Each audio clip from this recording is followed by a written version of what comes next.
నిజమండి, ఇది original answer. పని చేసినప్పుడు కాదండి, పని చేస్తే మనం ఏ పని మీద అయితే ధ్యాస ఉంటామో అమ్మ మనకు అలసట రాదండి. పని మీద ధ్యాస ఉంటుంది కదా, అరే ఇలా నా వ్రతం, ఏం వ్రతం, మా ఇంట్లో వ్రతం, అందరు వస్తారని బోలేడంత పని ఉంటుంది మనకి. తిననే తినం కానీ అలసిపోం, ఎందుకు? దాని మీద ధ్యాస. మరి ఎప్పుడు బాగా అలసిపోతామంటే ఫంక్షన్కి పోతాం కదా మస్తు తయారై, అప్పుడు షాపింగ్ పోతాం కదా షాపింగ్ కోసం, అప్పుడు మళ్ళీ పక్కకు బయట గద్దెల మీద కూర్చుంటాం చూడు, అప్పుడు. ఎందుకంటే మన లోపల ఎప్పుడెప్పుడు వేరే వాళ్ళ గురించి చెత్త ఆలోచనలు వస్తాయి చూడు, నీ గురించి వస్తే ఎనర్జీ తక్కువ పోతుంది.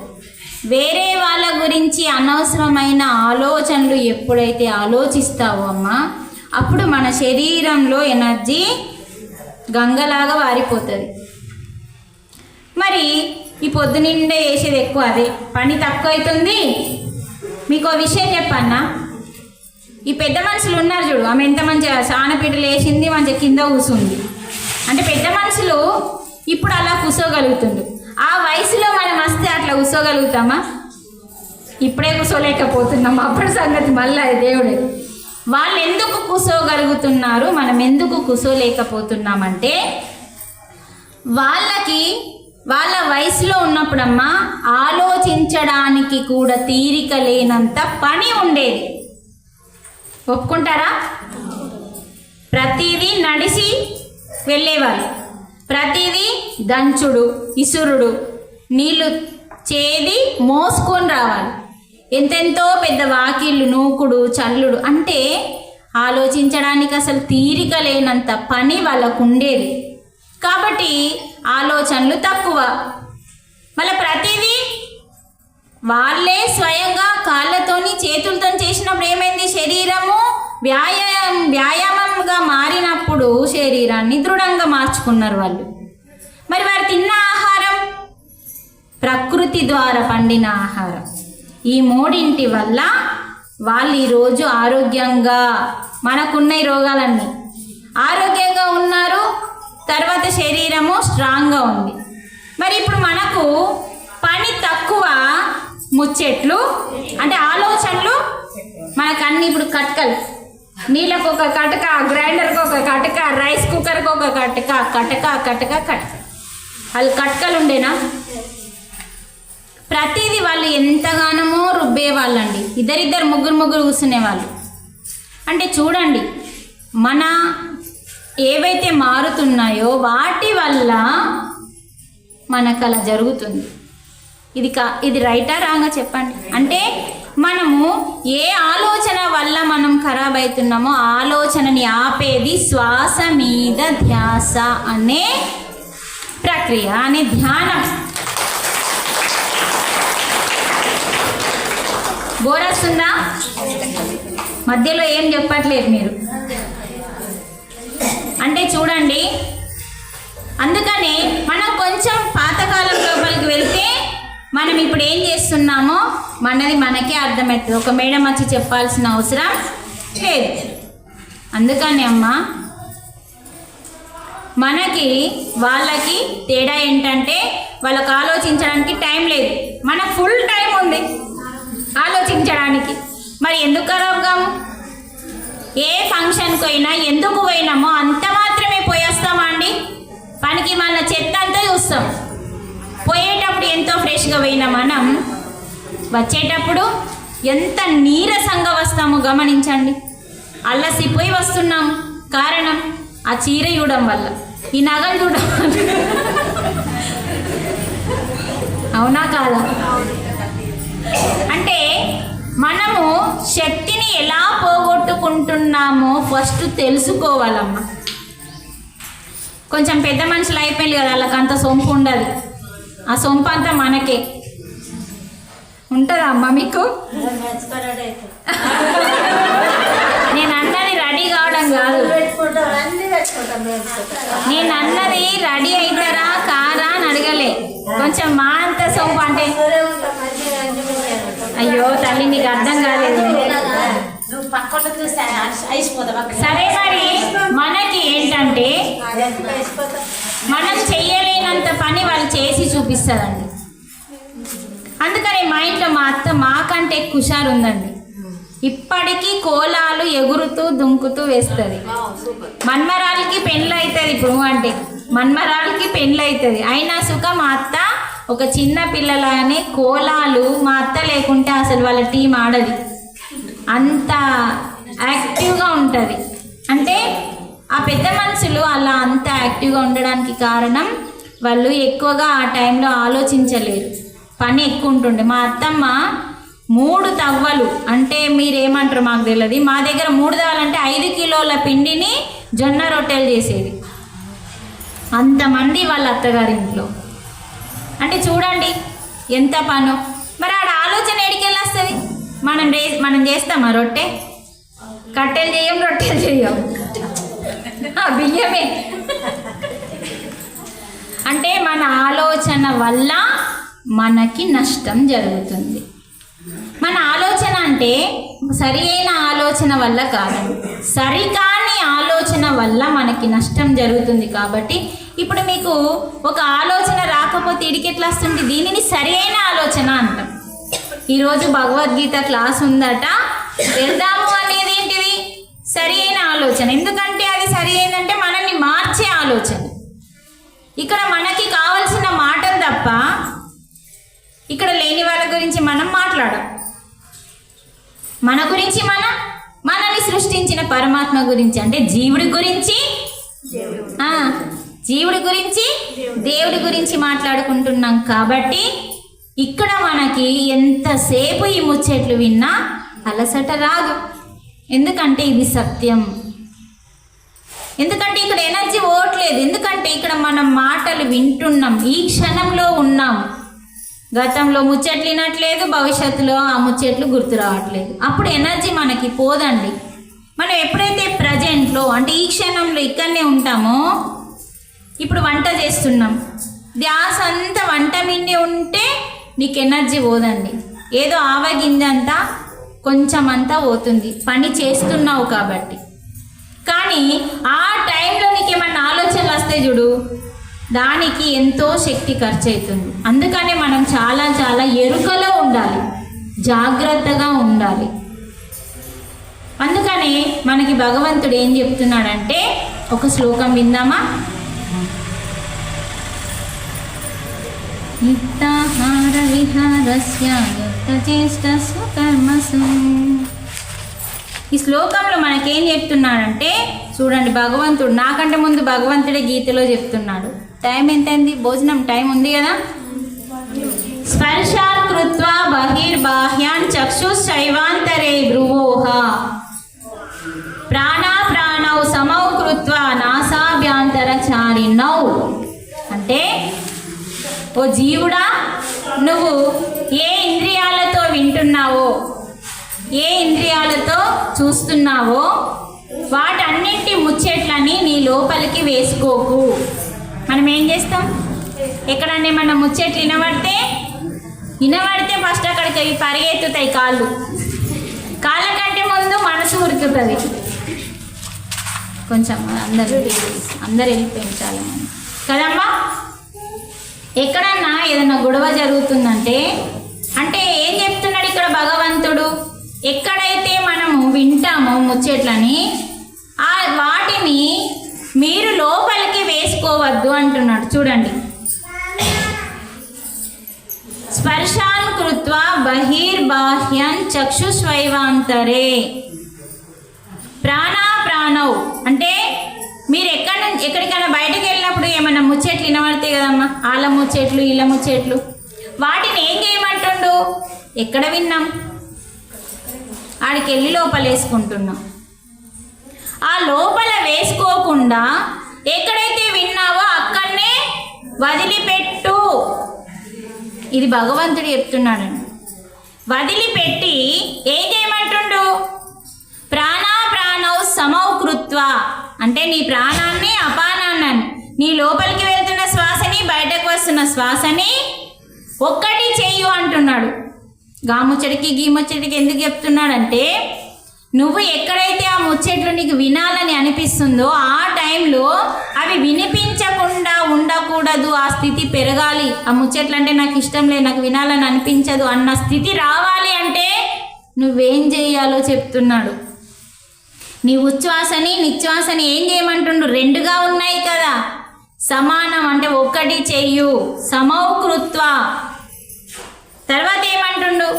నాసాభ్యంతరచారిన అంటే రెండు కనుబొమ్మల మధ్యలో నీ యొక్క దృష్టిని నిలుపు. మీ అందరి దృష్టి ఇప్పుడు నా మీద ఉంది కదా. కళ్ళు మూసుకున్నప్పుడు మన మీద ఉండడం అంటే ఇక్కడ ఉండడం అన్నట్టమ్మ. మన ఆత్మ యొక్క కేంద్ర బిందువు ఇక్కడ ఉంటుంది, ఆత్మ ఇక్కడ ఉంటుంది. అయితే ఆత్మ యొక్క అంటే శ్వాస ఇక్కడ మొదలవుతుందమ్మా మనందరికీ. మన ముక్కులో ఉన్న గాలి ఇక్కడ మొదలవుతుందమ్మా. ముక్కు యొక్క మొదటి భాగం అంటే ఏం చెప్తుండు? నాసిక అగ్రహం అంటే నాసిక యొక్క మొదటి భాగములో. నాసిక అంటే అమ్మ ముక్కు, ఇది సంస్కృతం. నాసిక అంటే ఏంటిది? సంస్కృతం. దాన్ని మనం తెలుగులో ఏమంటాం? ముక్కు. ఈ ముక్కు యొక్క అగ్రం అంటే నాసిక అగ్రం అంటే మొదటి స్థానం ఎక్కడుందో అక్కడ దృష్టిని నిలుపు అంటున్నాడు. అంటే మన శ్వాస ఇక్కడ ఉంటుంది కాబట్టి ఇక్కడ నుంచి ఇక్కడికి వస్తూ పోతూ ఉంటుంది. అందుకనమ్మా మన యొక్క రెండు కనుబొమ్మల మధ్యలో దృష్టిని నిలిపి మన లోపలికి ప్రవహిస్తున్న అపానాన్ని అంటే శ్వాసని ఉచ్ఛ్వాసని నిశ్వాసని గమనిస్తే అవి ఒక్కటే అవుతాయి. రెండుగా ఉన్న ఏమైతే అట గమనిస్తే ఒక్కటే అవుతాయి. అప్పుడు నీకు ఆ స్థితి వస్తుంది. ఏ స్థితి? ఆ ముచ్చట్లు విని లోపలికి వేసుకోవద్దు అన్న స్థితి మనకు వస్తుంది అని చెప్తున్నాడు ఈ శ్లోకంలో. మన గురించి ఎంత ఆలోచిస్తే ఇది చెప్తాడండి. అంటే మనం ఎలా నష్టపోతున్నాం అన్నది భగవంతుడు స్పష్టత చేస్తున్నాడు. ఏం చేస్తాం? ఆ ముచ్చట్లన్నీ ఫస్ట్ వింటాం. విని కాదు ముందు లోపలికి వేసుకుంటాం. ముందు వేసుకుంటే కదా పక్కలకి ఎప్పస్తావు. ఎంత అంటే వాటి వల్ల మనకి నష్టం బాగా జరుగుతుందని చెప్పి భగవంతుడు అవి లోపల వేసుకోకుండా అవంటేనే వినకుండా ఆ స్థితికి రావాలంటే శ్వాస మీద ధ్యాస పెట్టి సమానంగా శ్వాసని చేస్తే మీకు ఆ స్థితి వస్తుంది అంటుండు. అంటే మొత్తానికి ధ్యానం చేయమంటుండు. మరి ధ్యానం చేయమన్నది పత్రిజ పరమాత్మన? పరమాత్మ చెప్తే పత్రిజీ చెప్పిండు. ఎందుకంటే మనం చదువుతలేం కాబట్టి. పత్రిజీ చెప్పిండు కాబట్టి ఇప్పుడు నేను చెప్తున్నా. అంతా చెప్పిందంతా భగవంతుడు. ఎవరు చెప్పినా కూడా భగవంతుడు చెప్తేనే గురువులు చెప్తుండ్రు, గురువులు చెప్తేనే శిష్యులు వచ్చి చెప్తున్నారు. అందుకని చూడండి ఎంత గొప్ప శ్లోకం. 5వ అధ్యాయం 37వ శ్లోకంలో ఎక్కడన్నా ముచ్చట్లుంటే జాగ్రత్త. ఇప్పుడు మేడం గుర్తు రావాలి. ముచ్చట్లు వింటే చాలు భగవంతుడు గుర్తు రావాలి. భగవంతుడు ఏ ముచ్చట విన్నా లోపలికి వేసుకుంటే మనం నాశనం అవుతామని చెప్పి ఆ ముచ్చట్లు అంటే ఎందుకంటే అవి పనికిరాని ఉంటాయా కాదా అమ్మ? కొన్ని పనికొచ్చేటి ఉంటే ఎవరిని నాశనం చేయి, పనికిరానియే ఉంటాయి ఎక్కడన్నా. వాటిని లోపల వేసుకొని 10 మందికి పంచేంత వరకు నీ కడుపుబ్బుతనం పోదు. అప్పుడు చల్లబడుతుంది నీ మనసు. అందుకనే ఈ రెండు కనుబొమ్మల మధ్యలో అంటే చూడండి మనకి శివాలయం గురించి ఎంత చక్కగా వివరించారు. మనం శివుని గుడికి వెళ్తాం కదా, వెళ్తారా? వెళ్ళినప్పుడు మీరు గమనించండి, నంది కొమ్మలకి వెళ్ళి ఇట్లా చూస్తాం కదా. అంటే మనకు అక్కడ ఏం చెప్తున్నాడు? గర్భగుడిలో ఉన్న శివుడు మాత్రమే కనబడాలి అని నంది కొమ్మలకి వెళ్ళి చూస్తాం. అంత పూజ అంతా చేస్తాం, అభిషేకం చేస్తాం, అన్నీ చేస్తాం. మళ్ళీ బయటకు వచ్చినాక ఎందుకు చూస్తున్నావు అని నేను అడిగిన అనుకో నిన్ను, అందరు చూస్తుండ్రు, అందరు చూస్తుండ్రు, నేను చూస్తున్నాం. కానీ మరి యోగి ఎందుకు చెప్పిండు చూడమని, ఎందుకు ఆ ఆలయాన్ని అంత చక్కగా నిర్మించిందో అన్నది మనం తెలుసుకోవాలి. ఎందుకంటే అమ్మ ఆ లింగము మన గుండెల్లో ఉన్న ఆత్మలింగము ఒక్కటే. అందుకనే అక్కడ లోపలికి వెళ్ళిన తర్వాత పూజ అంతా అయిపోయిన తర్వాత ఈ రెండు కొమ్ముల మధ్యలో నుంచి చూస్తున్నాము. నంది కొమ్ములు అంటే మన బొమ్మలు. అంటే చూడండి, ఇందాక ఈ శ్లోకంలో అదే చెప్పిండు, రెండు కనుబొమ్మల మధ్యలో నీ యొక్క దృష్టిని నిలిపి శ్వాసని గమనిస్తే నీ గుండెల్లో ఉన్న ఆత్మలింగము కనిపిస్తుంది అని చెప్తున్నాడు. అంటే మనం గుడిలో కూడా చూడ అదే చేస్తున్నాం. బాహ్యంగా బయటకు వచ్చి ఆ లింగాన్ని రెండు కొమ్ముల మధ్యలో నుంచిస్తే కేవలం లింగం యొక్క విగ్రహం మాత్రమే కనిపిస్తుంది, ఇంకా మిగతాదంతా కనిపించదు. అంత చక్కగా వాళ్ళు వివరించి దీని గురించి తెలుసుకోమని మనకు శివాలయాలు పూర్వం నుంచి కట్టించినవి. ఫస్ట్ ఏవంటే శివాలయాలే. అందుకే పూర్వం నుంచి కట్టించినవి కాబట్టి పాత శివాలయాలు ఎన్నో ఉన్నాయి. ఆ శివాలయంని కట్టించిన దానిపైన చూస్తే మొత్తం శ్రీచక్రాలు ఉంటాయండి.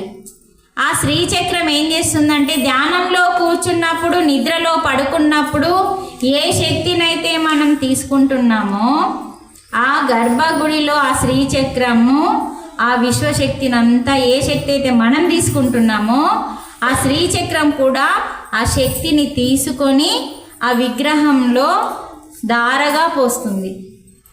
ఎప్పుడైతే ఆ గోపురము ఈ శ్రీచక్రము రెండు ఏం చేస్తాయంటే భగవంతుని శక్తిని ఆకర్షించే, భూతద్దంలాగా ఆకర్షించే గుణం ఉంటుంది వాటికి.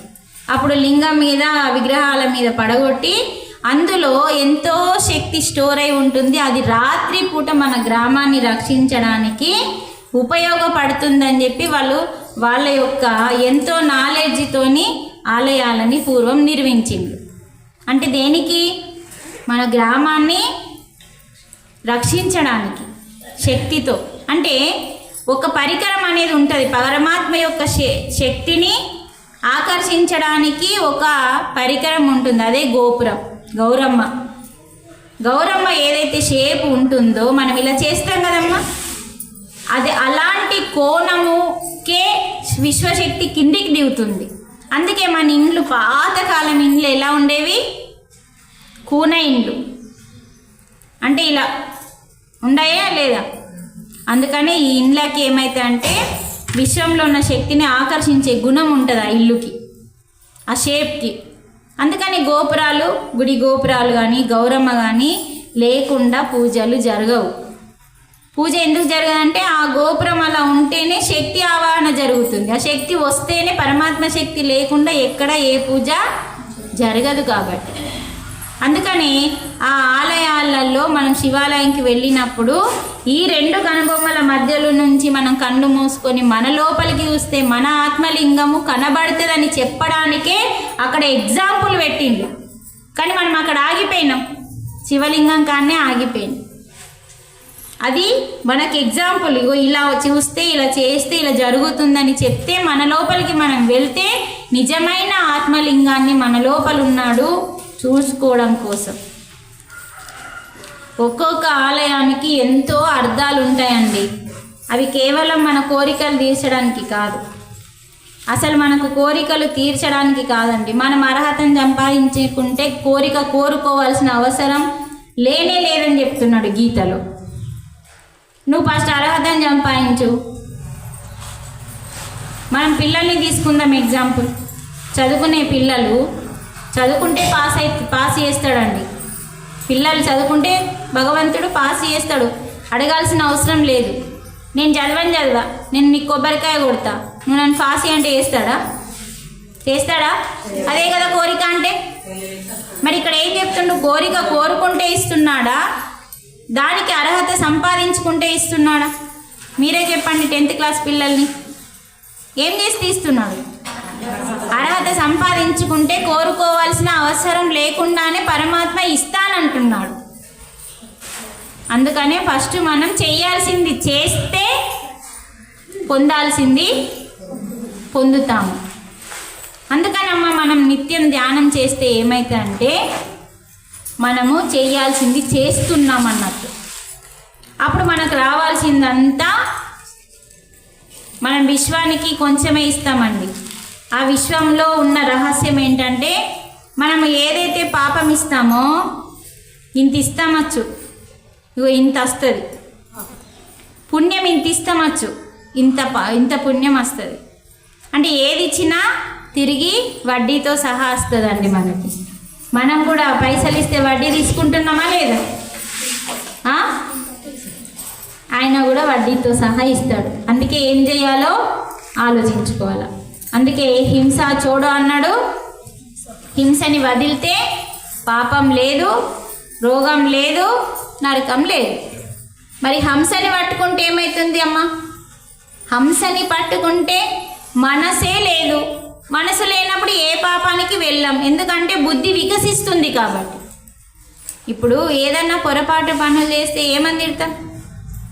బుద్ధి లేదా అనేస్తాం. మరి ఉంటే వాళ్ళు పొరపాటు పనులు చేయరు. అందుకని మనము శ్వాస మీద ధ్యాస పెడతాం. హంసని పట్టుకుంటే ఏమవుతుంది? మనసు వెళ్ళిపోతుంది, శూన్యమవుతుంది, జీరో అవుతుంది. అప్పుడు బుద్ధి అనేది వికసించి ఆత్మ దగ్గరికి నిన్ను తీసుకెళ్తుంది. కాబట్టి అప్పుడు మనం అందరం కూడా మన లోపల దయ, కరుణ, శాంతము, ధర్మము, సత్యము అనే గుణాలు, అహింస అనేది అన్ని గుణాలు మన లోపల మొదలవుతాయి. మరి హంసను పట్టుకుంటే ఇవన్నీ మొదలైనాక మనకి పాపం వస్తుందా, పుణ్యం వస్తుందా? మెల్లిమెల్లిగా పుణ్యం చేస్తాం. పుణ్యం చేస్తున్న కొద్దీ, ఇలాంటి ధ్యానం చేస్తున్న కొద్దీ, ఇలాంటి సేవలు చేస్తున్న కొద్దీ, ఏమి ఆశించకుండా చేసినప్పుడు ఈ కర్మ సత్కర్మ అవుతుంది. అందుకనే ధ్యానానికి అంత శక్తి ఉందమ్మా. మరి అలాంటి ధ్యానము మనం రోజు 2 సార్లు చేసుకుంటే ఎక్కడన్నా చేసుకోవచ్చు, ఎంతసేపు అన్నా చేసుకోవచ్చు. మన వయసుని బట్టి కనీసం అన్నాం, కానీ ఎక్కువ చెయ్యొద్దని కాదండి. ఎక్కువ చేసుకుంటే బెస్టే. కాకపోతే ఏంటంటే మనకి ఎటువంటి కర్మ ఉన్నా కూడా అమ్మ, మనకి జ్ఞానం వస్తే భగవంతుడు జ్ఞానాగ్ని దగ్ధ కర్మానం అంటుండు. అంటే మనకెన్నో తెలిసి తెలియక చేసుకున్నాం, వాటిని అనుభవిస్తావా, జ్ఞానం తెచ్చుకొని వాటిని బూడిద చేసుకుంటావా, నీ ఇష్టము అంటున్నాడు గీత. మనకి జ్ఞానం అక్కర్లేదంటే ఏం చేయాలా? వాటిని అనుభవించాలి. దాని పేరే నరకం. లేదు మాకు ఇంత మంచి జ్ఞానం ఉంది, మేము జ్ఞానమే తీసుకుంటాము అనుకుంటే రోజు ధ్యానము, స్వాధ్యాయము, సజ్జన సాంగత్యం 3 చేస్తేనే. పుట్టి ధ్యానం చేస్తే ఏం రాదండి. ధ్యానంతో పాటు ఇలాంటి క్లాసులు వారానికి 1 పెట్టుకోవాలి. తర్వాత మన ఇంట్లో భగవద్గీత ఉంచుకోవాలండి. మరి ఇంకా ఎన్నో ఉన్నాయి, రామాయణం ఉంది చక్కగా. ఇప్పుడైతే ఎంత స్పష్టంగా వివరించి రాసిస్తుంది. ఇంతకుముందు అంటే సంస్కృతం ఉంటుండే, మనకు అర్థం కాకపోతుండే. అందుకని అమ్మ, మహాభారతం అంటే ఎమ్ము, మహాభారతం అంటే ఎం, భాగవతం అంటే బి. ఎంబీబీఎస్ చేస్తున్నాం మనం. ఎస్ అంటే సంపూర్ణ రామాయణం. అందుకని MBBS, ఇంకో బి భగవద్గీత. ఒరిజినల్ ఎంబీబీఎస్ ఇది, మోక్షాన్నిచ్చే ఎంబీబీఎస్, పరమాత్మని దగ్గర చేసే ఎంబీబీఎస్. అందుకనే ఎంబీబీఎస్ అంటే డాక్టర్. ఆ డాక్టర్ కాదు. ఆ డాక్టర్ కావాలి అంటే దాదాపు 100,000 పుస్తకాలు చదవాలి. కావాలంటే అడగండి డాక్టర్ చదివిన వాళ్ళని. అంటే ఆర్ఎంపీ డాక్టర్ కాదు, ఇట్లా చక్కగా జాబ్ రావాలి, నేను డాక్టర్ని కావాలి అని ఒక పెద్ద హాస్పిటల్ పెడతారు చూడు, వాళ్ళ దగ్గరికి పెద్ద డాక్టర్ కావాలంటే పెద్ద పెద్ద పుస్తకాలు చదవాలి, బాగా చదవాలి. 100,000 పుస్తకాలు చదివితే ఉత్త డాక్టర్ అవుతాడు.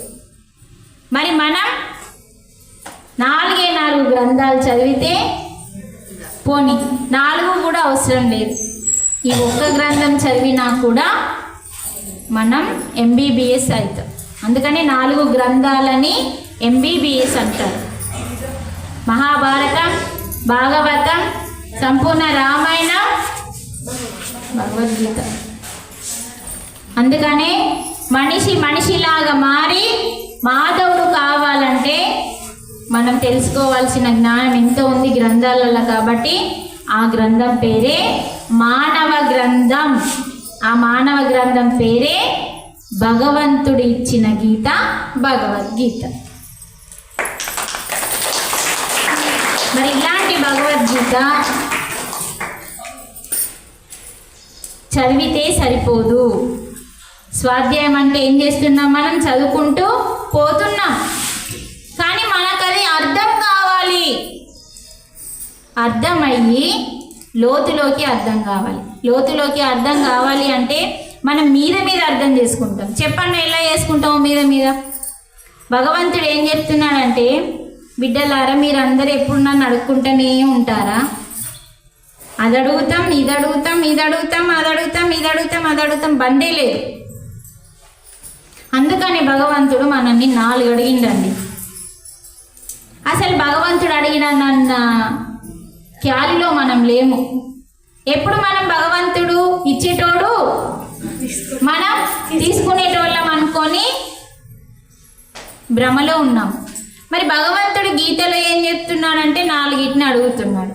1 పత్రం, 2 పుష్పం, 2 ఫలం, 3 తోయం. ఇవి నాకు ప్రీతితో స్వీకరిస్తాను, పెట్టండి అంటున్నాడు. మేడం మేము రోజు కూడా పెడుతున్నాం కదా అని మీరు అనొచ్చు. డౌట్ వస్తుంది మీ అందరికీ. మేము రోజు పెడుతున్నాం కదా మేడం, ఆకు పెడుతున్నాం, పువ్వు పెడుతున్నాం, పండు పెడుతున్నాం, నీళ్ళు పోస్తున్నాం. కానీ ఆయన అడిగింది అదిగా. భగవంతుడు నాశనం కానోడు. అలాంటి భగవంతుడు మురిగిపోయేటి, కుళ్ళిపోయేటి అడుగుతాడా మేడం? మరి ఆ పండిచ్చింది ఆయననే, ఆ ఆకిచ్చింది ఆయననే, ఆ పువ్వు ఇచ్చింది ఆయననే. అందుకే మనకు భగవద్గీత అర్థం కాదు. భగవద్గీత అర్థం కావాలంటే ధ్యానం చేస్తేనే భగవద్గీత. ఎందుకంటే ధ్యానం చేస్తే ఏమైందంటే మనసు స్థితి తగ్గుతుందమ్మా, ఆత్మస్థితి పెరుగుతుంది. ఇదొక్కటైతే గట్టిగా గుర్తుంచుకోండి. మనసు తగ్గుతుంది, ఆత్మస్థితి పెరుగుతున్న కొద్ది ఏమవుతుంది? అప్పుడు జ్ఞానము లోతులోకి అర్థమవుతుంది. అప్పుడు అర్థమైనప్పుడు మనము దాన్ని ఎలా తీసుకుంటామో చూడండి. పత్రం, పుష్పం, ఫలం, తోయం, ఈ 4 పరమాత్మ నువ్వు ఏది ఇచ్చినా ప్రీతితో స్వీకరిస్తాను అన్నాడు. కానీ ఎలా ఇవ్వమన్నాడో మర్చిపోయాం. పత్రం ఇస్తున్నాం, పుష్పం ఇస్తున్నాం, అన్నీ ఇస్తున్నాం, కానీ ఎలా ఇవ్వమన్నాడు అంటే ప్రయతాత్మనః, అంటే అంతర్శుద్ధితో అంటున్నాడు. అంతరంగము కడిగి అంతరంగాన్ని శుద్ధి చేసి అప్పుడు ఆకుని, పువ్వుని, ఫలాన్ని, తోయం అంటే నీరు, వాటిని ఇవ్వు, స్వీకరిస్తాను అన్నాడు. మరి అంతరంగం శుద్ధి అంటే అప్పుడు అంతరంగం లోపలికి ఏ చీపిరి పంపిస్తారండి మీరు? అంతరంగాన్ని శుద్ధి చేయాలి అంటే శ్వాసని ధ్యాసతో పీల్చుకున్నప్పుడు, శ్వాస మీద ధ్యాస పెట్టినప్పుడు మన అంతరంగం శుద్ధి అవడం అంటే ఏంటిదంటే ద్వేషం, కోపం, అసూయలు, ఈర్ష్యలు ఇవన్నీ తొలగించుకొని కరుణ, దయ, సత్యము, ధర్మము, అహింస అనే వాటిని పెంచుకున్నప్పుడు మనం అంతరంగాన్ని శుద్ధి చేయడం అన్నట్టు. అంతరంగం అలాంటి శుద్ధితో అంటే కరుణతో, ప్రేమతో, దయతో, అహింస మార్గంలో ఉండి నువ్వు పెడితే నేను ప్రీతితో, ఇష్టంతో తీసుకుంటాను అన్నాడు. మరి అంతరంగం శుద్ధి అయినప్పుడు మనసు శుద్ధి అవుతుందా కాదా? ఆకంటే ఆ మనసు, మీ మనసుని అడిగింది. మీరు గమనించండి, ఎంత పెద్ద పూజ చేసినా, ఎంత గొప్ప పూజ చేసినా భగవంతుడు ఆర్భాటానికి ఇష్టపడతాడా, మీ మనస్సుని ఇష్టపడతాడా? అన్నిటి నుంచి ఆన్సర్ రావట్లేదు, 1-2 మనుషుల నుంచి ఆన్సర్ వస్తుంది. మీ ఆర్భాటాలకి ఇష్టపడతాడా, లేకపోతే మీ ఆర్భాటాలు చేస్తే చాలు మనసు పెట్టకుండా నడుస్తుంది అంటాడు? నువ్వు ఏ ఆర్భాటాలు పెట్టకుండా పూజలో స్వచ్ఛమైన మనస్సుతో అంటే అంటే ఏ కల్మషం లేకుండా చక్కగా పూజ చేసేటప్పుడు పవిత్రంగా ఆ భావం అంతా, పవిత్రం అంటే మళ్ళీ స్నానము పట్టుచీర ఇది కాదు, పవిత్రం అంటే లోపల ఎవరి మీద ఏం పెట్టుకోకుండా కూర్చోవడమే, మనసు పెట్టి పూజ చేయడమే పవిత్రత.